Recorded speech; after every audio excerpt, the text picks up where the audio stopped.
3 now, and major developments overnight in the ceasefire agreement between Israel and Hamas. That deal would release dozens of hostages and pause 15 months of war. But that deal is now on hold this morning. Israeli Prime Minister Netanyahu says Hamas has not agreed to everything, and now his cabinet isn't meeting. Eyewitness News reporter Raegan Medgie live outside the Israeli consulate this morning on the east side with these overnight details. Raegan. Yeah, it's still very uncertain, as you said, that ceasefire agreement now on hold because the office of the Israeli Prime Minister Benjamin Netanyahu is saying it looks like Hamas isn't holding its end of the deal, saying this in quote from the office. Hamas reneges on parts of the agreement reached with the mediators in Israel in an effort to extort last-minute concessions. The Israeli cabinet will not convene until the mediators notify Israel that Hamas has accepted all elements of the agreement. Jubilation in the streets of Gaza overnight after an apparent ceasefire deal between Hamas and Israel. Israel warning final details remain in flux, pending the expected approval from the Israeli cabinet.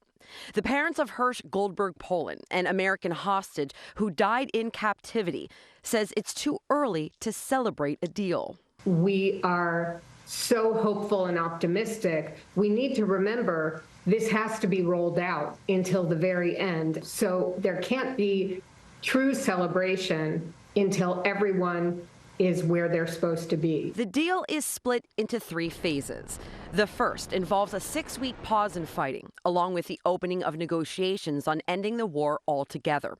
Over those 6 weeks, 33 of the nearly 100 hostages held by Hamas would be released, including 2 Americans. I'm happy that they actually managed to pass it over the finish line. I hope the nightmare is over. Palestinian prisoners would also be released. The second phase involves the release of all remaining living hostages, and Israeli forces would withdraw from Gaza.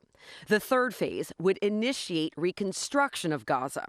The deal on the table for months was brokered by leaders from across the Middle East, along with President Biden's team and the incoming Trump administration.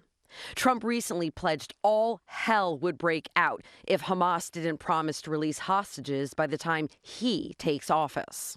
President Biden hailing the deal last night during his farewell address to the nation. This plan was developed and negotiated by my team, and will be largely implemented by the incoming administration. That's why I told my team to keep the incoming administration fully informed, because that's how it should be. And again, new information overnight coming out of the office of the Prime Minister Benjamin Netanyahu, the Israeli Prime Minister, saying that right now that ceasefire agreement is in question. Now, if it does move forward, that means the hostages could be released as early as Sunday. But again, the ceasefire agreement is still in question. We're live outside the Israeli consulate on the east side. Raegan Medgie, Channel 7 Eyewitness News. Raegan.